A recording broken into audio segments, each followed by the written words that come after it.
미술인 파트너 2명을 초대해서 여는 2인전이죠. 투썸의 네 번째 시간인데요. 네 번째 시간 부대 행사로 작가대화 마련했습니다. 7월 15일 오늘이 토요일 오후 5시에 시작을 하고요.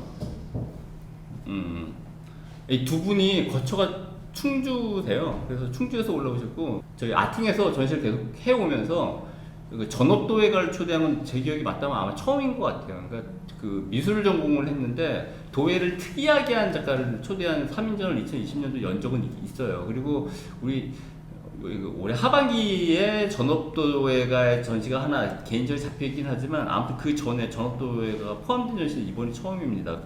제가 이 말씀을 드리는 이유는 도예는 적어도 그리고 이 말씀도 드릴게요. 왜냐면 도예는 그 미술하고 보통 현대미술하고 어찌됐건 다른 범주에 분명히 있거든요. 그럼에도 불구하고 현대미술가들 가운데 도예로 외유해가지고 창작을 해서 주목받는 작가들이 꽤 있어요. 꽤 있진 않다. 소수가 있어요. 근데 꽤 주목을 받아요. 그리고 제가 2009년도에 출강 나갔던 어느 대학교의 학생이 동양학과 출신인데 그 이후에는 공예 작업을 하더라고요. 물론 이 도예는 아니죠.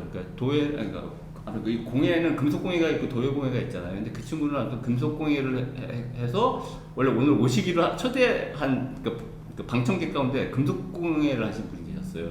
그래서 그분한테 어떤 얘기를 좀 하려고 했어요. 왜냐면 착용이 불가능한 장신구를 만들거든요. 그러니까 이 공예라는 영역, 금속공예가 됐건 도예공예가 됐건 이 공예라는 영역이 현대미술이 확장할 수 있는 한 지점인 것 같다는 생각을 하면서 그런 생각을 하고 있습니다. 제가.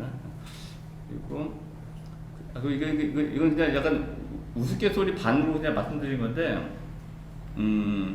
그 전시장 가게 되면 그 작품 만지지 말라고 주의문이 있지 않습니까? 그러니까 그 주의문이 있건 없건 작품을 만지는 사람은 거의 없어요. 근데 전 오늘 이 말씀드릴게요. 작품 정원 좀 조심하세요. 왜냐면 도자 하나 막 1,000만 원대 막 이래요. 그래서 일부러 의자를 만들 예전에는 다 졌다가도 비치하고 그랬는데 이번엔 거기다 비치하지 않았어요. 아니 거기 있는 건 좀 싸. 1,000만 원대 아니야. 달 항아리 같은 거는 가격이 한 그 정도가 됩니다. 그리고 일단 제가 이렇게 질문을 드릴 때 뭐냐면 본인의 작업 세계가 어떤지 에 대한 질문을 저희가 드릴 건데, 그래도 이렇게 두 분을 초대했지만 주제가 도자기 때문에 도자를 만드시는 분이 있고 도자를 그리는 화가가 있는 거잖아요.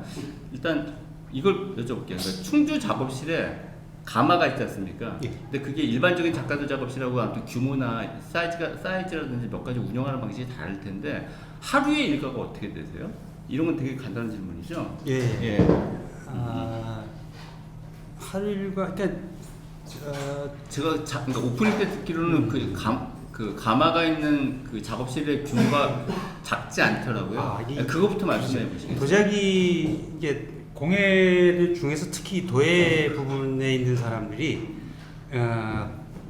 경제적인 건 좀 힘든데 땅은 좀 크게 가져야 되는 이유가 있어요. 그러니까 저 같은 경우는 이제 과거라 해야 되나? 우리가 할 수 있는 작업 방법, 이런 지금 제가 하는 거는 땅 규모도 있어야 되고 외지가나면 민가하고 떨어져 있어야 되고, 왜냐하면 이제 연기가 난다거나 이제 그 민가에서 이제 뭐 신고가 들어간다거나 연기가 막 나기 때문에, 그래서 그런 것 때문에 계속 이제 산으로 가는 건데 민가하고 좀 떨어져 있어야 되는 이유도 있고요. 근데 서울에서 하는 사람들은 요즘에는 이제 이제 전기가마나 이런 걸 많이 사용하기 때문에 그냥 서울에서 이렇게 조그만 건물 얻어서 이렇게 하는 분도 많이 계시고요. 많이 좀 차이는 많이 나죠. 저는 이제 제가 하는 작업은 되도록이면 산속에 가서 해야 되는 작업들이에요. 뭐 나무를 뗀다거나 중간에 또 이제 소다나 소금 같은 걸 넣어야 되기 때문에 그게 약간 좀 원시적일 수는 있죠. 그래서 서울 근교에서는 안 되고 지방에 가서만 했는 이유 있고, 또 땅 규모를 얘기하면 놀래요. 보통 서울에서 하면 한 20평 내에 이렇게 그쵸, 하잖아요. 저는 땅만 600평이에요. 굉장히 크다고요. 600평이래요. 그러니까 이제 거기에 작업장 규모만 한 100평, 150평 정도 돼요. 그러니까 이제 이게 경제적으로는 크게 큰 도움은 안 되지만 규모는 크게 가져야 되는 이유가 제 작업이 보는 약간 좀 안 맞는 부분이 있어요. 근데 어쩔 수 없이 거기서 해야 되는 작업이기 때문에 그다음에 가마도 크게 놔야 되고, 근데 요즘에 조금 문제가 많아요. 환경오염 문제라든가 이런 이제 이게 길게 해도 되나요? 아 그럼요. 요거만 이해시켜야 되는데 필요 없는 것 같다. 편집해서 이게 올리고. 지금 나무가마 그 전에는 한 10년 전만 해도 나무가마 붐이 있었어요. 그래서 이제 뭐 너구리 가마라든지 전통 가마는 너구리 가마라 그러는데 이제 그게 아니고 이제 유럽이나 일본에서 다시 이렇게 일종의 경주의 토기 가마라 그래요. 그러니까 원통 가마. 그러니까 칸이 없이 길게 한 12m, 6m, 8m 길게 뽑는 거예요 가마를. 그래서 이제 그게 이제 토기 가마인데 이거는 나무만 가지고 유약을 형성시키는 거예요, 그냥 일종의. 그래서 그런 가마를 뗄 때 연기 이제 보통 여러분이 생각하는 거 이상이에요.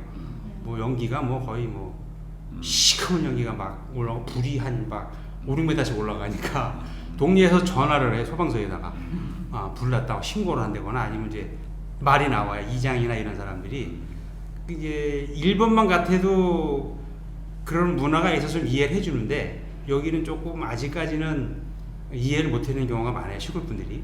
그래서 이제 그래도 이제 이해를 시키고 이제 구하고 뭐 마을에 기부금도 좀 내고 막 이러면서 친해지면서 이제 하긴 하는데 그래서 규모도 커야 되고 가지고 있는 재료도 좀 많아야 되고요. 근데 이제 일과는 사실 저는 일반 회사원들하고 똑같이 일을 해야 한다고 생각해요. 아침 밥 먹고 가서 8시부터 전 6시까지 딱 8시간. 그러니까 도예 작업만 하시는 거예요? 네, 그때 도예만 하죠. 그러니까 8시간은 지켜서 해요. 그러니까 그게 주 5일 정도 하시는 거예요? 거의 7일 한다고 봐요. 7일 한다고 일주일 내내. 왜냐면 이제 이게 도자기는 다른 회화나 금속 공원 하는 거는 그냥 하다가 그냥 가도 되거든요. 저희는 이제 이 마르는 그 속도가 있어가지고 그거 놓치면 다 버려야 돼요. 그러니까 이제 그것 때문에 계속 보고 있어야 돼요. 그냥 한번 시작하면 물에 차면 건조해서 깎아야 되고 또 깎는 거 시기 맞춰야 되고 그러니까 떠나기가 어려워요, 공원을. 그래서 그런. 그리고 그러면 이제 작업에 대한 얘기도 좀 말씀을 나눠야 되겠는데 저희가 일단 달 항아리 2점을 제가 선택해서 갖고 왔잖아요. 근데 저 달 항아리 전시가 전시 자체는 달 항아리 전시는 아니었어요. 근데 주종이 달 항아리였지. 올해 상반기에 KCDF라고 한국공예디자인협회인가 거기 선정돼가지고 개인전 연 적이 있어요. 근데 그 가운데 달 항아리 수정을 제가 갖고 왔는데 일반적으로 우리가 알고 있는 달 항아리랑 다르잖아요. 이 얘기는 전시 서문이랑 유튜브에서 다뤘기 때문에 이걸 반복하지는 않겠습니다. 근데 제가 이제 드리려고 하는 질문이 이런 거죠. 그러니까 저렇게 달 항아리는 그래도 고정된 어떤 그 형태랑 그 규범이 있잖아요. 근데 거기서 많이 벗어난 일그러지기까지 했으니까 그렇게 꽃병도 마찬가지고 저렇게 나가는 거에 대한 작가 의도를 좀 설명해 주실 수 있어요? 달 항아리를 저렇게 일그러뜨리고 청색으로 하고 얼룩 묻히고 그랬잖아요. 거기서 노린 효과 같은 게 있을까요? 그거가 그러니까 이제 저도 그 서문에 아마 대충 내용은 들어가 있는데 그러니까 작가 그러니까 제가 생각하기에 이제 작업을 한다는 게 여러분들 작업하시는 분도 계시겠지만 과연 이렇게 고민이잖아요. 뭘 풀어 나가야 될지 고민이잖아요. 지금 워낙 많은 사람들이 다 잘하고 있기 때문에 거기서 내 거를 만들어내기가 쉽지가 않거든요. 사실 뭘 해도 유튜브 보면 다 비슷한 게 있고. 근데 이제 제가 작업을 잘 하다가 한 10년 쉬었어요. 쉬고서 다시 시작할 때 그 다랑아리가 이게 막 유행이 된 거예요. 그러니까 도자기를 회화는 유행이 있는지 모르겠어요. 어떤 그런 분위기가. 근데 갑자기 이 도자기는 크게 얘기하면 우리나라가 이제 한참 이제 청자 유행하다가 우리는 유행을 많이 타요. 그러니까 그러다가 갑자기 이제 분청이 오래 갔죠. 분청 갑자기 다 분청을 해요. 그러다가 또 요번에 갑자기 이제 백자가 나온 거예요. 마지막으로 우리나라 아직 마지막에 도자기 백자는 더 이상 울고 먹을 게 없어요. 그 백자가. 그래서 결국은 우리 입장에서는 여러분들하고 다르게 도자기 공예는 특히 모델이 있어요. 지향하고자 하는 모델이. 왜냐하면 조상 때부터 계속 해온 게 있기 때문에 특별한 그 모델이 있기 때문에 저걸 가지고 내가 변형을 시키는 게 과제예요. 그래가지고는. 그러니까 공예는 사실 좀 편한 건 있어요. 그래서 여러 가지 모델이 있기 때문에 우리 조상들이 만들어 놓은. 그래서 그 중에 이제 여러 가지를 하다가 사실 다랑아리를 한 건 요번에 처음 한 거예요. 저 다랑아리 하는 사람은 아니었어요 원래. 뭐 좀 뭐랄까 그러니까 쉽게 얘기하면 이제 다 아시겠지만 이제 저 대학교 때 배운 거는 기는 안 하고 조형물 만들어 가지고 있는 걸 많이 했거든요. 그러니까 전 시장이 없죠. 대한민국에 시장이 없어서 기를 잘 이렇게 막 조형물 하다가 결국 다 사그라지는 경우가 많아요. 이렇게 시장이 없으니까 도저히 안 돼서 다시 이제 뭐 생활 용기 만들어서 이렇게 하는 그런 쪽으로 많이 빠져나가긴 했는데, 그래서 요걸 시작한 거는 다랑아리가 막 유행이 되기 때문에 내 입장에서 뉴욕이란다. 저기 저 뭐지 그 공투페 그 뭐지 그게 아트페어 갔는데 도자기 하는 사람들이 다 백자 위주인 거예요, 거의 다. 이 판이. 그래서 그러면 내가 할 상황은 뭔가 봤을 때 저걸 좀 다르게 표현해서 보여주자. 그게 컸죠. 실패하든 뭐 성공하든 간에. 그래서 그 의도가 가장 컸다고 봐요. 그리고 제가 뭐지 어깨너머로 얘기를 듣긴 들었는데 저기 이번에 낸 작품, 그러니까 작년이랑 올해 한 작업 저기 표정 있는 꽃병이었던가? 맞아, 표정 있는 꽃병이잖아요. 저기에는 항아리 얼굴에다 조개를 붙였잖아요. 조개를 붙여가지고 눈, 코, 입기를 우리가 이제 어림짐작해서 얼굴을 보게 되기도 하는데 조개를 붙이게 되면 나오는 효과가 있다라고 하더라고요. 그러니까 밑면. 그 얘기를 본인 입으로 직접 말씀해 주시겠어요? 그러니까 조개를 저희 조개가 붙여 있어요. 근데 조개를 붙였을 때 구울 때 자원 일반적인 도자기랑 다른 효과가 나타나는데요. 제가 그 얘기 건네서 들었어요. 어떤 건 말? 저게 이제 꼬막인데 꼬막. 아무튼 이제 조개를 조개를 붙이면은 이제 그냥 일반적으로 밑면 닦아서 이렇게 놓고 떼잖아요. 밑에 닦아가지고 열판에 안 붙게. 저건 유약을 다 묻혀요. 그래서 조개를 이제 세 개로 놓든가 네 개로 놓든가 하는데 세 개를 놔서 산발이를 해가지고 이렇게 올려놓고 떼는 거죠. 옆으로. 그리고 가마에다 넣는. 그렇죠. 그러면 이제 유약 형성이 위에서 아래로 흐르는 게 아니고 세워놨을 때 옆면으로 이렇게 내려오게 되는 형태가 되는 거죠. 그러니까 이해 가셨죠? 그러니까 보통 할 때는 이렇게 세워가지고 넣기 때문에 뒤에 있는 꽃병을 들어서 여기다 유약이 발라져 있죠. 유약이 발라져. 보통 도자기는 여기가 없지 않습니까? 닦아서 왜냐면 이렇게 집어넣기 때문에 유약을 바를 필요도 없고 사실 밑면하고 밀착되어 있기 때문에. 근데 조개를 붙여서 이렇게 바닥에다 넣어서 굽는다는 거예요. 그래서 유약이 이렇게 흘러내리는 거죠. 이제 사람들이 밑면을 못 보는 게 문제네요. 그래서 이제 보통 이렇게 저는 오면은 도자기 못 만지게 하는데 막 만지라 그래요. 만져서 이렇게 보기도 하고 그래서 일본은 뭐 칭찬하는 건 아니고 일본도 문화의 차이인 것 같은데 우리는 이거 되게 이렇게 고귀하게 막 이렇게 만들어놨어요. 그러니까 이제 조선시대 이 백자 이런 게 관상용이기 때문에 멀리서 봐 이렇게 됐거든요. 근데 이거를 일본만 같아도 글쎄 뭐 만지지 못하는 사람도 있을 것 같긴 한데 그냥 이렇게 만지는 걸 좋아해요. 만져서 이렇게 보기도 하고. 근데 걔네들 이제 그 격을 지키죠. 무릎 꿇고 이렇게 본다든가. 아니면 이제 작가한테 뭐 만져도 되냐 이렇게 하고 하는데 우리는 아예 뭐 접근 금지 막 이런 걸 해놔가지고 그런 건 조금 아쉬운 면도 있는데 그래서 그건 이제 문화의 차이니까 뭐 그거는 이제 어쩔 수 없는 거고.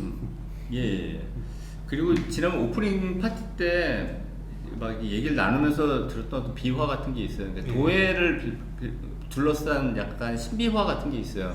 그 몇 가지 우리가 잘못 알고 있는 통념이 있죠. 그거 깨지 말라는 몇 가지만 얘기해 주시겠어요? 그건 이제 개인적인 생각인데 다들 어떤 주장을 할 때 꼭 이건 내 사적인 생각이니까 이걸 전제로 하고 얘기하더라고요. 근데 사실인가 봐요. 그러니까 뭐가 있어? 우리가 도자에 대해서 알고 있는 도자 예술에 대해서 알고 있는 통념 같은 게 있는데 그 가운데 상당 부분은 실제 현업에서는 사실이 아니더라고요. 몇 가지만 말씀해 주세요. 여러분이 가장 많이 접하는 게 드라마죠. 드라마에서 막 수염 이렇게 하고 막 이렇게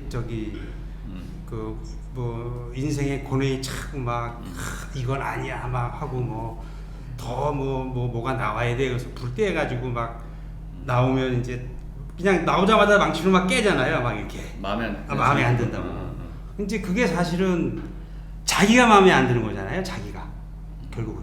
근데 이제 따지고 보면 이건 내가 만든 상품이란 말이에요. 근데 내가 마음에 드는 게 중요한 게 아니고 시장에 내놨을 때 보러 오는 사람이 다 각자 좋은 형태가 다 따로 있거든요. 근데 우리나라 보면 내가 좋아하는 거를 찾고 있단 말이에요, 계속.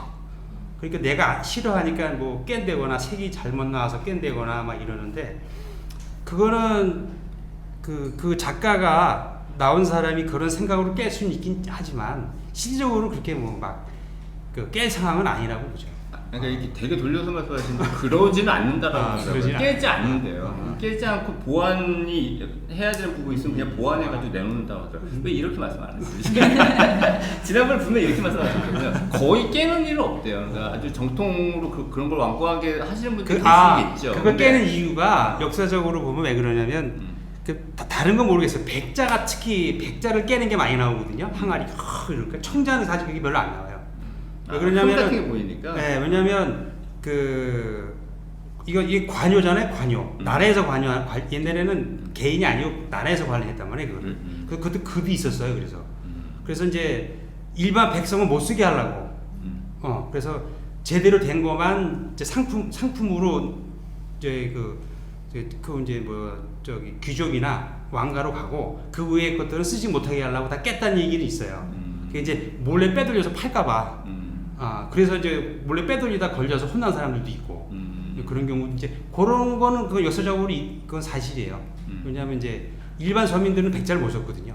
조선시대만 해도 뭐 이렇게 막그릇 얘기하는 이제 사발 막그릇 이제 이런 거나 나온다거나 아니면 이제 바가지 같은 걸 일반 백성들은 썼지 도자기를 우리나라는 쓰기가 어려웠어요 사실. 그래서 이제 그게 이제 제일 많이 통용된 게 이제 옹기 이런 거는 이제 백성들이 많이 썼죠. 그런 건 깰 상황이 아니에요. 팔기 바쁘지. 그러니까 백자는 그런 면이 있긴 있을 거예요. 아까 그 도자 창작실, 작업실이 그 여건상 큰 부지를 갖다가 확보할 수밖에 없다라는 얘기를 했잖아요. 근데 그때 이것도 오프닝 때 했던 얘기인데 그것 때문에 큰 돈을 벌었다는 그 얘기를 잠깐 해주시죠. 공교롭게 경기도 쪽에 그죠? 여러분들이 그러니까 전 모든 건 제로 게임이라고 생각하거든요. 도자기 하는 사람, 우리 선배님들이 도자기를 하기 위해서 다 시골로 내려간단 말이에요. 이제 도시에서는 여건이 안 되니까. 그럼 시골에 이제 지금 양평 특히 양평에 땅 사는 사람들 있어요. 선배님들 중에 양평 옛날 땅 쌌거든요. 한 60년 70년대에는 뭐 쌌죠. 근데 압구정도 없을 때니까. 근데 땅을 공교롭게 막 200평 뭐 1000평 막 샀는데 작업을 한 거예요. 근데 뭐 작업해서 뭐 크게 돈은 안 돼. 나중에 이제 그 땅이 몇 배 뛴 거죠. 재개발되는. 재개발되고 막 뭐 펜션 들어오고 막 이러니까 한 10년간 번 돈이 한 돈 1000만 원인데 땅으로 번 돈이 몇 억이 되는 거죠. 그러니까 몇십억 될 수 있는 사람도 있고요. 우리 선배 중에 사실 그런 사람이 많아요. 그런 에피소드가 있어요. 그러니까 충주가 그게 가능할지 모르겠는데. 충주도 이제 좀 힘들어. 그러니까 결국은 돈이 안 된다고 해서 뭐 실망하거나 고민할 필요 없이 저도 지금 600평 사놨거든요. 그러니까 지금 돈을 도자기로 벌어야 한계가 있어요 사실. 뭐 일반 공무원만큼도 못 버니까. 근데 저게 계속 세월 지나면 뭐 10만 원짜리가 20만 원만 돼도 그러니까 거기서 들어오는 땅으로 버는 돈이 쏟아지는 거죠. 그래서 괜찮은 거죠. 근데 그 일부러 의도한 건 아니고. 하여튼 이 전시 타이틀로 일단 제가 공통 키워드로 변신을 정했잖아요. 그러니까 다르게 도자를 하시는 분에 대한 얘기를 들었고 다르게 페인팅을 하시는 분에 대한 얘기도 이제 들을 건데 이제 민들레 작가님 같은 경우는 남편의 도자죠. 남편의 도자를 그림으로 옮기는 사람이기 때문에 이건 새로울 게 사실 별로 없어요. 근데 그게 팝아트풍으로 작업을 쭉 하다가 이거 영상에서도 말했고 서문에도 적었지만 전혀 다른 방식의 페인팅을 작업으로 옮기더라고요. 그러니까 도자의 모습을 추측할 수 없는 작업. 그리고 이런 작업은 그렇잖아요. 변형 캔버스 이렇게 이런 거 어떻게 보면 천체망원경과 망원경에서 본 약간 분화구가 있는 약간 그 외계 같기도 하고 저쪽에 있는 작업들은 근데 저게 다 도자거든요. 그러니까 이렇게 크게 변형하게 된 계기 그러니까 이 작업이 2017년도니까요. 그 계기에 대해서 한번 설명을 해주시겠어요? 작업의 큰 변화. 그러니까 구상적으로 어떤 작업을 옮기다가 구상적인 대상을 비구상적인 어떤 대상. 그러니까 이거는 그러니까 관계자들만 알 수 있는 형태이지 않습니까? 설명을 들어야 할 수 있는데 그런 작업을 하게 된 계기에 대해서 좀 설명을 해주시겠어요? 네. 어렵지 않은 질문이죠. 처음에 말씀 주신 것처럼 이제 뭐 파바트풍이라고 이제 얘기하셨는데 처음에는 보면 이건 도자구나, 이건 주병이구나, 이건 컵이구나를 알 수 있는 형태에다가 저희 그 가족들의 캐릭터를 넣어서 네 그렇게 작업을 했는데요. 지금은 이제 말씀 주신 것처럼 약간 추상적인 느낌이라고 느껴질 정도로 설명을 듣지 않으면 무엇인지 모르는 어떤 형상이 되었는데요. 근데 이게 전체적으로 그 예전 그림이랑 지금이랑 다르게 보이더라도 저한테는 그 같은 메시지로 오고 있는 거예요.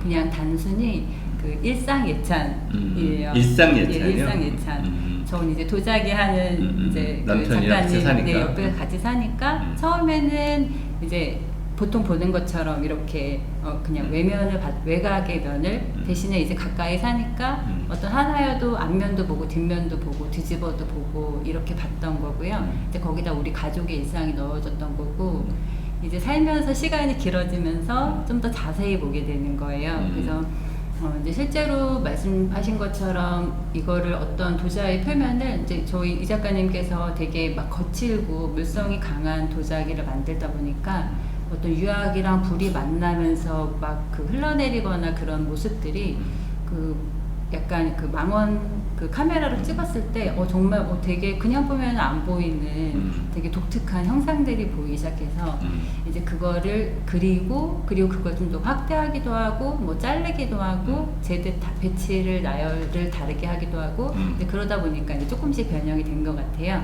근데 어쨌든 제가 느끼기에는 이제 전체적으로는 그냥 일상예찬 내 일상을 그리는 거라고 볼 수 있을 것 같아요. 그러면 근데 우리 딱 봤을 때 이게 설명을 듣기 전에 모르니까요. 네. 원래 또 이 자리가 그런 걸 또 상의하는 자리이기도 하거든요.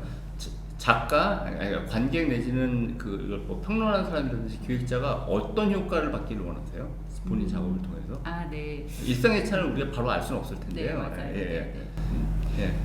되게 이거 뭐지? 약간 저는 제가 느끼기에는 그거를 저는 재밌게 볼 것 같아요. 그러니까 보통 제 설명을 듣지 않은 분들이 딱 봤을 때 이거 뭐야? 약간 이거 어떻게 한 거지?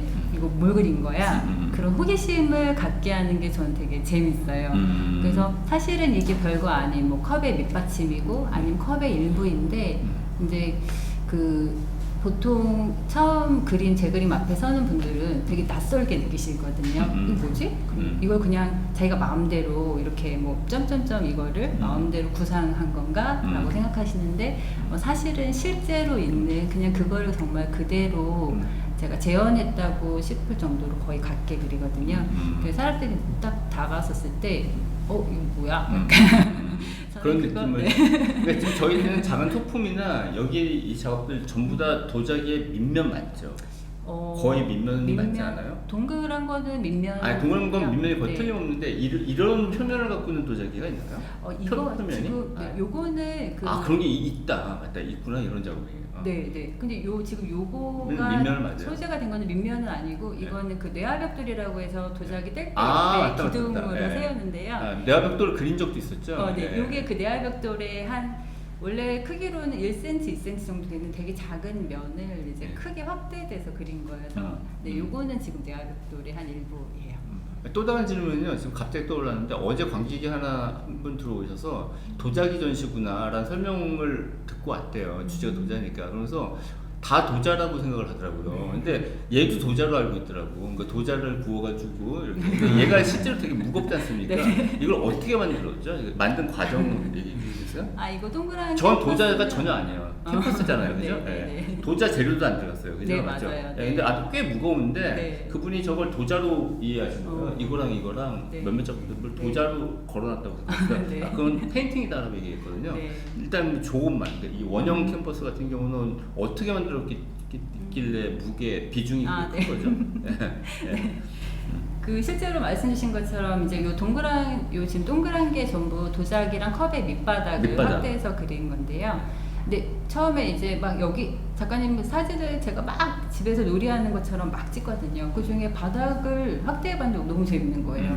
이걸 그려야 되겠다 그랬는데 이거를 그 200호 캔버스에 크게 2개를 그린 거가 있어요. 근데 그게 아무래도 네모 프레임 안에 동그란 게 들어가니까 제가 생각했던 그런 뭔가 약간 그런 느낌이 안 나오는 거예요. 테두리가 이렇게 있다 보니까. 그래서 이거를 원형 캠퍼스로 짜가지고 원형으로 넣어야겠다 해서 근데 이만한 크기의 원형 캠퍼스를 구할 수가 없으니까 이제 나무 공방, 나무 그 가구를 만드시는 나무 공방에 가서 이거를 이렇게 만들고 싶습니다. 이제 제작을 의뢰해가지고 이제 캠퍼스를 5개를 이렇게 똑같은 크기로 해서 만들어 주셨는데 이제 나무 공방이시고 이제 그 약간 좀 친분이 있으신 분이다 보니까 너무 좋은 나무로 제일 튼튼하고 제일 무겁고 제일 좋은 나무로 제작을 해주신 거예요. 그러다 보니까 이제 무게가 나무 때문에 무거워지구나. 네네네. 휘지 않으려고. 휘지 않으려고. 네, 그래서 이게 무거워졌어요. 저는 사실 도평으로 봤는데 물론 그 아래 수치가 나와 있긴 했어요. 근데 그거에 대한 감이 제가 좀 없어서 이렇게 클 줄 몰랐거든요. 한 요만할 줄 알았어요. 120이라고 분명 아래 적혀 있었는데 지름이. 다음 질문은 그 민들레 작가님 신작 가운데 30개? 네. 그죠? 30개의 어떤 영감을 받아서 창작을 했다고 하셨는데 저 작업이 어떤 영감에서 비롯됐는지 설명을 해주시겠어요? 왜냐면 그 전에 제작됐던 페인팅하고 매우 많이 다르죠? 네. 그죠? 왜냐면 일반 오브제를 콜라주라고 그러죠. 콜라주로 해서 소품 30점을 갖다 이어붙였잖아요. 자, 저 작업에 대한 의도? 아니면 저 의견? 어디서부터 영감을 받고 장작을 했다 하더라고요. 그건 저도 몰라요. 그래서 얘 듣기로 했죠. 네. 일단 단순히 지금 여기 나온 거에 대한 이제 말씀을 드리면 이제 30개의 영감이라는 제목으로 30점을 냈어요. 근데 여기 아팅에서 이제 초대돼서 여기에 내고 싶다. 나는 여기다가 이거는 하고 싶다. 이제 계획을 하고서 30점을 처음부터 계획을 하고 이제 만들게 됐는데 여기서의 30개 영감이라는 거는 이제 저희 이천 작가님은 보통 이제 돌에서 영감을 받아오세요. 그래서 돌 보고 뭐 바위 보고 이런 거 되게 좋아하시거든요.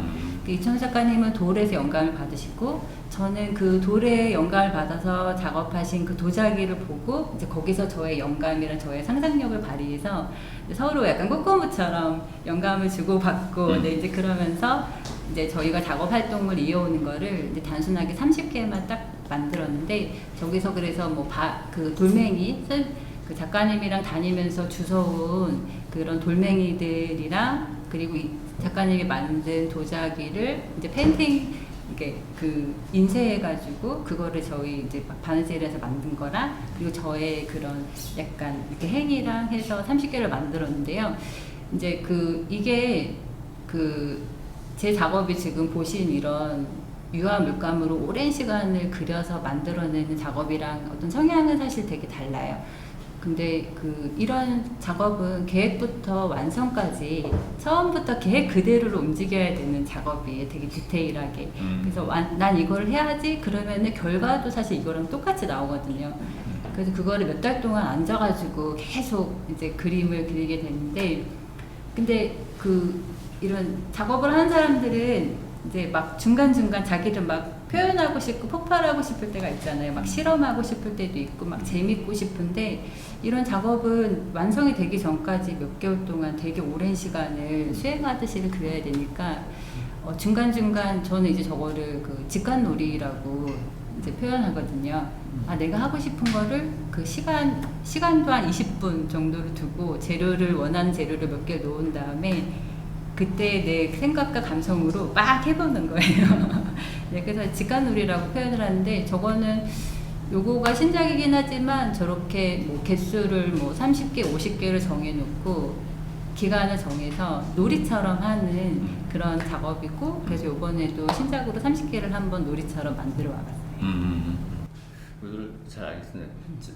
아까 모두에 말씀드린 것처럼 저도 미술 평론을 하고 있지만 도의 공예는 물론 이분은 페인팅이지만 저랑 다른 영역이 있어요. 그래서 제가 정확하게 도에 대한 지식이 좀 일천하거든요. 그래서 관객 질문을 받을 건데 그 전에 지금 이제 관객 질문 받을 거예요. 근데 그 전에 이 전시가 어떻게 열리게 됐는지 좀 말씀을 드리는 게 나을 것 같아요. 왜냐면 물론 이건 투썸이라고 커플인 두 사람을 초대하는 원래 저희의 기획 연속 기획전이기 때문에 초대를 한 거죠. 근데 그래도 어떻게 두 사람을 골랐을까 이 얘기를 여러분들한테 드린 이유가 어떤 그 인적인 네트워크의 중요성에 대해서 좀 조언도 드리고 싶고 그래서 이 말씀을 드리려고 맨 밑에다 적어놨어요. 저는 그 민들레 작가님이랑 알게 됐거든요. 그러니까 2018년도였어요. 그때 제가 사는 동네랑 그 일대에 그 미술가들의 집을 방문하는 행사가 있었어요. 그 명칭이 자문박 문화축제인데 평창동, 구기동, 구암동 몇몇 동네에 있는 미술가들의 집에 사람들을 모집해가지고 지원자들이 그 집에 방문하는 거였어요. 근데 그 중에 평론가로서 제가 어떻게 유일하게 어떻게 선정이 됐어요. 그래서 저희 집에 방문했던 분이에요. 근데 충주에서 올라왔다고 하는 거예요. 근데 2018년도 말고 그 이듬해인 2019년도에 또 온 거예요. 그래서 그럼 인상이 좀 남잖아요. 그래서 이렇게 그 인연 때문에 불렀다. 이게 아니에요. 저희 지금 되게 중요한 얘기를 하려고 그러는데 제가 지금 갤러리를 운영하고 있지 않습니까? 갤러리 운영에 약간 그 모티베이션이 된 사람이 이분이에요. 왜냐면 2019년도에 우리 거의 방문했을 때 어디 공모에 냈는데 됐다라는 거예요. 그 여러 갤러리들이 공모전을 합니다. 그래서 봤는데 아주 많은 갤러리들이 수를 써요. 공모 당선이라고 얘기를 해놓고 당선자한테 돈을 요구해요. 그러니까 예를 들어서 도록 제작비라든지 이런저런 명분을 붙여가지고 실은 대관비를 받거든요. 근데 그런 그러니까 갤러리가 그때 그 갤러리 도스였는데 이런 얘기를 해도 될 것 같아요. 왜냐면 도스 말고도 많은 갤러리들이 그런 식으로 돈을 벌기 때문에 그래서 제가 하지 말라 그랬어요. 제 말 듣고 안 한 게 그 사람들도 많았고 그런 건 굳이 할 필요가 사실 없거든요. 그렇게 해서 전시를 할 필요 없고 이분이 충주 사시기 때문에 서울에 있는 어떤 아는 사람 지인의 주차장이나 어떤 어떤 공간이 있으면 거기서 전시를 열고 전시를 한다라고 하면 우린 전시용으로 간주한다라고 했는데 서울에 아는 그 사람의 집 그런 공간이 없대요. 근데 제가 말을 꺼내놨잖아요. 근데 그 무렵에 얘기가 약간 길어지는데 2019년도 그 무렵에 저를 따르는 사람이 있었어요. 목수가 있었는데 화가가 되고 싶다라고 그래서 저를 많이 따랐단 말이에요. 근데 자기가 일하는 목공소 옆에 설비업체에 작업실을 냈다라고 얘기를 하더라고.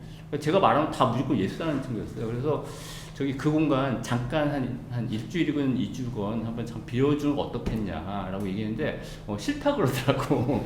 정말 뜻밖이었거든요. 그래서 그것도 설득할 겸 해서 왜냐면 자기 작품을 쫙 늘어놓고 사람들이 들어오면 기뻐가지고 막 그러고 있는 거야. 작업은 안 하고. 그래서 가서 얘기를 하려고 그랬었죠. 그래서 그 작업실을 만들었다는 얘기는 들었지만 작업이 어떤지는 내가 이미 익히 알고 있었기 때문에 방문하고 있지 않다가 그 전시 공간으로 참 빌려주고 싶어서 거길 방문했다고요. 제가 갔는데 보니까 그냥 이런 벽이야, 저런 벽이에요. 그러니까 화이트 큐브가 아니고 근데 저는 화이트 큐브보다 이런 공간을 더 좋아하거든요. 그래서 제가 바로 거의 바로 여기 갤러리로 등록하자고 얘기했어요. 그리고 정말 2분도 안 돼서 그렇게 하기로 결정이 됐다니까요. 그래서 제가 저는 미술평론을 21년째 지금 하고 있는데요. 갤러리를 열 생각, 전시 기획을 할 생각에 대한 뜻이 없었던 사람이에요. 왜냐면 전 그거에 대한 뜻이 진짜 없거든요. 관심도 없고. 그러다가 갤러리 유진목공소라는 이름으로 처음 갤러리를 연 계기가 사실은 공간 봐주러 갔다가 그게 빌미가 돼가지고 하게 된 거예요. 그러니까 이게 인연이 얼마나 중요합니까? 근데 그 인연이 대개 이렇게 대면 미팅으로 했을 때 어떤 일이 생기는 경우가 많아요. 그래서 오늘 이 가운데도 제가 따로 연락을 해서 갑자기 오시라고 제가 연락을 해서 오신 분들이 한 지금 3분 이상 계시죠? 왜냐면 저는 전시 행사 있을 때 따로 연락을 안 합니다. 그냥 어디다 올리거나 아니면 아예 안 올리기도 해요. 전시 중간에 올려요. 왜냐면 꼭 오픈날 우주 와가지고 그럴 필요가 굳이 없기 때문에. 근데 이런 날 같이 모였을 때 인적 네트워크를 맺어가지고 잘 되는 경우를 제가 많이 봐왔거든요. 예를 들어 관심사가 같다라거나 이런 조언을 드리기 위해서 이 전시를 열게 되는 원초적인 계기 민들레 작가님하고 저의 인연을 그냥 말씀드렸습니다. 제 얘기를 여기까지 하고 지금 이 두 분 작가 작업에 대해서 도예가 됐건 아니면 페인팅이 됐건 질문이 있으신 분 좀 질문을 좀 주접시 해주셨으면 좋겠어요. 좋습니다. 네. 질문 잘 안 하는데 너무 좋아요. 그래서 사실은 제가 아까 와서 이렇게 열심히 보셨어요. 네. 가장 먼저 오시는 손님. 뭐가 질문이죠? 저는 페인팅. 이제 동양화, 이제 한국화 페인팅 작가인데 예. 사실 재료는 이제 한국화만 다루진 않고요. 예. 저는 이상덕 작가라고 합니다. 예, 알겠습니다. 그걸 알아야 이제 네, 저는 이제 제가 이제 그림이나 이제 도자를 이제 보면서 이렇게 이게 어떤 연관성이 있을까 그런 것들도 보면서 좀 유심히 봤거든요. 근데 아까 이 달 하나가 하나를 예, 보면서 약간 저도 이제 도예에 대한 뭐 조예가 깊진 않은데 예, 예. 저걸 보면서 어떤 도예가 갖고 있는 어떤 얘들 어떤 기능적인 것들을 조금 뒤로 밀어두고 어떤 게 심미성이나 약간 조형적인 특징을 예, 예, 조금 예. 더 취하면서 그런 것들을 이렇게 작업하신 예, 예, 거잖아요. 예. 근데 제가 그래서 그런 그거를 한번 이렇게 제가 좀 가까이 가서 이렇게 한번 들여다봤거든요. 근데 이 어떤 모티브도 이렇게 어떤 두상에 대한 모티브를 가지고서 이렇게 작업을 하신 거죠. 달 항아리를 약간 이게 어떤 우리도 이게 좀 뒤통수나 약간 뭔가 좀 예. 그런 느낌의 아, 그게 저는 말 끌어서 죄송한데 네. 그게 좋은 거예요. 저는 그게 아닐 수도 있거든요. 그러니까 보는 사람이 그렇게 본다는 게 저는 기뻐요. 그래서 저도 네. 저거랑 뭔가 연관돼서 하나의 어떤 표정, 어떤 추상적인 하나의 형태를 갖고 예, 예, 있다고 예, 생각을 예, 해서 예. 봤어요. 근데 사실 이제 그런 이렇게 과정을 보면 도자기가 갖고 있는 어떤 그 좀 기능, 그러니까 도자기가 갖고 있는 어떤 기능이 예. 그러니까 예술의 기능으로 바뀌는 것 같거든요. 제가 봤을 때 그래서 그거를 안을 들여다봤어요. 그냥 보통은 안을 안 보잖아요. 저는 그냥 안이 궁금하더라고요. 네. 왜 그러면 그 겉에 있는 표면이 어떠한 그런 단순히 어떤 공간을 담는 그 어떤 이 조각이 아니라 뭔가 그 도자기가 아니라 예술 작품이니까 저는 안과 밖의 모든 것들이 좀 중요하다고 네. 생각이 들더라고요. 그 순간 그래서 안을 이렇게 봤는데 약간 뭔가 이게 어떠한 경계를 이렇게 표현한 것 같더라고요. 그 형태가 이렇게 밖과 안의 어떤 경계를 그리고 안에 또 이렇게 우회적으로 만들어진 안의 어떤 표현들 예. 약간 질감이나 이런 예. 것들도 되게 중요시한다고 예. 말씀을 예. 하셔서 예. 그래서 이렇게 입구를 들여다보다 보니까 약간 그 입구가 도자기의 입구가 어떤 이렇게 뭔가 담는 어떤 그게 아니라 예술을 들여다보는 어떤 하나의 그런 심미적인 뭔가 그 기능의 약간 입구처럼 보이더라고요. 그래서 이 동그란 이 그림을 보니까 약간 뭔가 그 안을 들여다보고서 이렇게 뭔가 거기에 있는 것들을 이렇게 보려고 한 것 같은 느낌이 이렇게 좀 들었거든요. 예. 그래서 저는 그래서 혹시 이제 그런 것들 이렇게 작업을 하시면서 이런 것들이 어떤 표면이나 질감 이런 것들을 이제 형태 이런 것들에 집중을 하시다 보니까 좀 그런 이 안쪽이나 뭔가 이런 것들에도 좀 의미가 있지 않나. 제가 조금 이런 걸 보면서 그런 조금 이렇게 개연성을 좀 이렇게 생각을 하게 된 것 같아요. 이게 마치 이렇게 안에 들여다봤을 때 어떤 그 밑면이나 그런 것들을 예. 약간 좀 표현을 했다고 그 작품을 보면서 예, 예. 생각을 해갖고 예, 예. 그런 것들이 조금 어떤 게 좀 그런 의미가 있는지 그런 것들에도 좀 지금 도자기에 대한 질문을 하신 거예요? 네네네. 그럼 여기서 답변을 하셔야 되는데 근데 분명한 거는 얼굴을 염두에 두고 하신 건 아니라는 뜻이죠? 예, 맞죠? 그건 아니고 솔직히 그냥 그렇게 되게 이제 좀 좋게 심오하게 말씀해 주셨는데 솔직히 제가 생각하면 큰 의미는 없어요. 왜냐하면 작업을 한다는 거는 제 생각인데 이것도 그냥 뭔가 남과 달라야 된다. 그러니까 그 개념이 저는 커요. 예, 다르지 않은 그게 완성도가 있고 뭐 멋있고 뭐 잘 팔리고 일단 떠나서 일단 뭔가 달라야 된다는 걸 저는 되게 마음속으로 갖고 있어요. 그러니까 일단 형태는 좀 어설플 수도 있고 저게 처음에 만든 거 보면 못 빠져요. 시작할 때 저거 이제 도자기 기법 여러 가지가 있는데 판치기가 있고 콜링이 있고 물레로 하는 게 있는데 저건 콜링이거든요. 그러니까 다 이렇게 해가지고 이제 다 쌓아 올라가는 거예요. 그러니까 그런데 그걸 봤을 때 제일 그 자연스럽게 형태가 나와요. 조금. 근데 물레보다는 덜 자연스러운데 물레에서 나오는 형태보다 더 다양하게 할 수는 있어요. 그러니까 물레는 돌아가잖아요, 원심력으로. 그러니까 거기서 이렇게 돌렸을 때 나올 수 있는 형태가 약간 한정이 돼 있거든요, 사실. 그러니까 다랑아리 보면 다 비슷한 형태잖아요. 근데 저는 거기서 더 깊이 들어간 건데 별 의미는 없어요.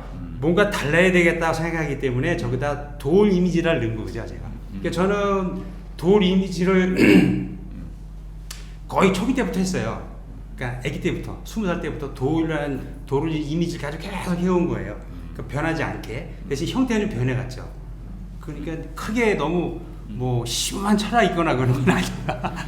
그리고 실제로 그 중요한 작품이건 중요하지 않은 작품이건 대단한 의도 없이 창작되는 경우가 제가 만나본 결과 거의 상당수가 그렇더라고요. 근데 거기에 의미를 부여하는 게 일종의 관행이 되다 보니까 평문이 붙고 각조가 붙고 그렇게 되는 것 같아요. 근데 그게 과유불급이 될 때가 많죠, 사실. 네. 또 다른 질문 있으세요, 혹시? 아 여기 이건 또 도예하고 연관이 있으시죠? 아, 네. 한 20년간 목조를 하다가 예. 지금 한 4, 5년을 돌과 유리 이런 자연물을 가지고 작업을 하고 있어요. 근데 저희 사실 관심이 많았던 게 저희 아들, 딸도 도작을 하고 있고요. 근데 제가 한 3년간 실험적인 그 도자 알고 가지고 저는 구들장을 100년 된, 80년 된 가옥을 뜯어서 구들장을 캐워서 그걸 캐스팅해서 유리를 씌우는 작업을 해요. 이중 결합이라고 하는데 이게 유리를 먹으려고 싶어서 저는 제가 뭐 도자를 아는 것도 아니고 또 뭐 이런 도자에서는 잔료를 뭐 써본 적도 없고 나무만 다루다가 그 무뚝대 구경을 해봤어요. 했는데 그 안료에 대한 것들에 두 분이 쓰시는 것들도 굉장히 궁금하고 또 특히나 민들레 작가님, 민들레 작가님은 저게 그 도자 안료로 쓴 건 아니죠. 그죠. 그죠. 예, 그것도 참 굉장히 궁금했고 또 이천수 작가님이 그 영감을 돌에서 영감을 받는다 해서 굉장히 그 호기심이 상당히 많이 가는 면이 있고 좀 순간 많은 영감을 받은 것 같아요. 저는 이제 도자 쪽에서는 제가 이제 그 돌과 유리를 그 가마 속에 들어가서 무식하게 같이 들어가서 녹여서 치워보려고 했는데 한 30개를 해가지고 한 개 성공이 한 개 정도 성공이 된 것 같아요. 근데 돈이 너무 많이 들더라고 이게. 이거 아닌가? 혼자 자유행위를 하는 건가? 그러다가 도로를 캐스팅을 하게 돼. 복제를 해서 그 위에다 올려놓고 가마 속에다 해서 온도 찾는 데만 시간이 너무 걸렸어요. 근데 너무 그 뭐라 해야 될까? 고식해서는 이제 찾아가서 자문을 받고 했어야 되는데 그냥 혼자 뭔가 터득을 하고 싶었던 것들이 있어서 그런 안료에 대한 것들 어떤 안료를 쓰며 그리고 저는 지금 도자 안료인 줄 알았어요. 요건 해결이 됐고 일반 물감입니다. 민들레 작가님의 이런 그 탁대된 이런 그 작품이 저도 우연히 발견된 게 제가 작품 중에 저렇게 형태가 나오더라고요. 우연하게 안료가 어떻게 잘 온도가 안 맞았던 끌어가지고 저런 형태가 나오더라고요. 그래서 그런 안료적인 부분들도 좀 굉장히 궁금하고 또 혹은 어떤 흙을 쓰는지 돌에 대한 영감을 받았기 때문에 돌에 가깝게 가야 돼서 다른 도자와 흙이 다른 건지 이제 제가 먼저 네. 아니 그게 사실 별게 아니거든요. 이제 뭐냐면 동양화 하신다고 이제 그랬는데 그러니까 결과적으로 이제 작업을 내가 생각할 때 사람도 보면 순한 사람 좀 뭐 중간적인 사람, 거친 사람 있잖아요. 분류가 된다는 거예요. 작업도 마찬가지라고 보거든요. 도자기도 되게 깨끗하게 아주 그냥 티 하나 없이 하는 사람이 있어요. 아주 그냥 성격이 잘 보면 그렇게 하는 사람이 있고 한 중간 정도. 그게 분청이나 아마 요 정도 그러면 이제 더 거칠게 하는 사람인지 저는 이제 거칠게 하는 부분인 걸 뿐이지 그게 뭐 특별한 건 아니에요 사실. 그러니까 안료가 있는 게 아니고 그렇죠. 이제 거칠게 할 땐 안료라는 거는 이제 색을 내기 위한 건데 스테인이라는 거 이렇게 안료가라는 게 있어요. 근데 그거는 색을 내기 위해서 화장터하고 섞어서 쓰는 건데 그거 이제 현대도예가 1980년대서부터 이게 외국에서 들어온 거예요. 그 재료는. 우리나라는 안료가 그렇게 많지는 않았거든요.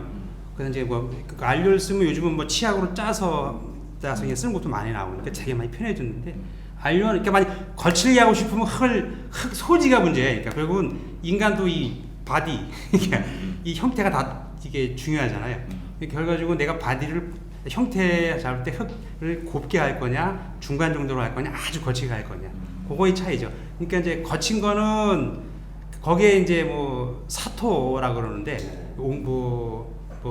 제로 같은 게 거칠죠. 그러니까 시멘도 생각하시면 돼요. 고운 흙이 기본 바탕은 고운 흙이고 청자백자 뭐 이렇게 고운 흙이고 거기에 이제 옹기토를 섞든다든가 아니면 뭐 이제 우리 저 지방의 그 작가들은 뭐 내 뒷산에 좋은 흙이 있어 이제 이런 사람도 있죠. 밤에 몰라서 포온다는 사람도 있어요. 그래서 이제 그걸 일명 사토라 그러는데 네, 그래서 그걸 이제 섞든가 아니면 이제 저 같은 경우는 저 황토를 섞기도 하거든요. 사실은 이제 그러면 이제 거칠어지죠. 그럼 뭐가 좋냐면은 두께가 두꺼워도 좀 덜 터져요. 약간 두꺼워도 그런 이제 이점 때문에 거칠게 하는 거죠. 그다음에 다른 얘기인데 궁금한 게 예. 있습니다. 가마 속에 나무가 들어가면 어떻게 됩니까? 타죠. 가마 속에 네. 나무를 넣었을 때 예. 어떻게 안 떨어지 해보고 싶은데 그러니까 가마가 무슨 가마세요? 이제 전기 가마인데 그러면 저기 열선 다 망가집니다. 잘못하면 끓음 때문에 이거 새로 사야 되는 거네, 그죠? 열선을 갈아야죠. 그게 이제 그게 사실 거기 거기 나서 뭐 일본에서 이제 일본에 아리따 이쪽에 가면 그 숯을 넣는 게 있어요. 나무를 넣으면 안 되고 까만 숯 백탄이나 이제 그 숯을 넣고 거기서 염을 미기려고 이제 산화 환원이라는 게 있거든요. 네. 근데 전기가마 요즘 환원 가마가 나와요. 나중에 가스를 넣어가지고 고온에서 이제 그 끓음을 집어넣어갖고 불안전 연소시켜가지고 이제 환원을 떼거든요. 그러니까 이제 일반 전기가마는 환원이 안 돼요.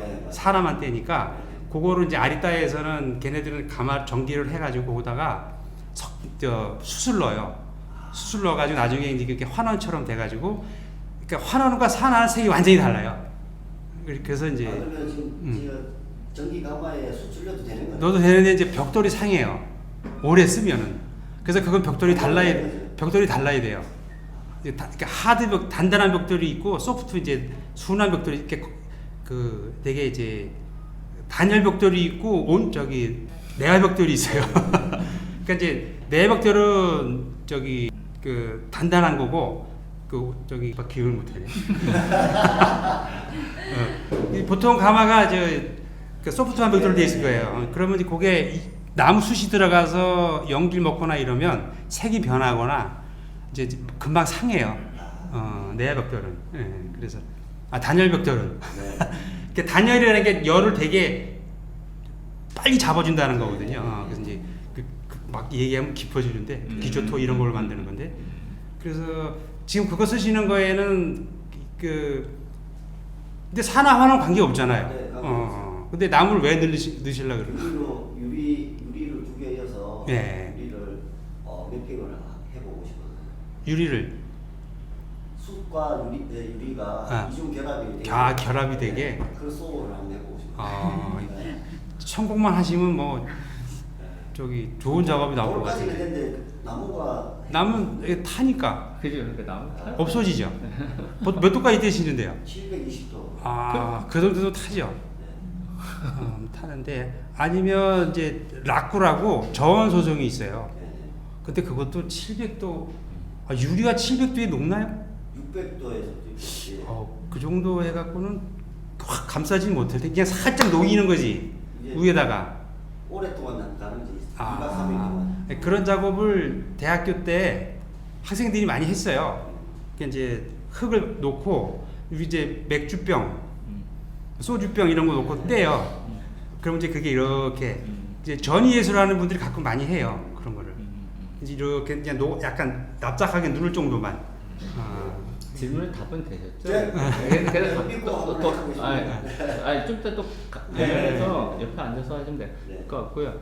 또 다른 질문이 있으세요? 질문 있구나. 예. 저는 지금 시각 디자인 공부하고 있는 학생입니다. 예. 괜찮아요. 질문.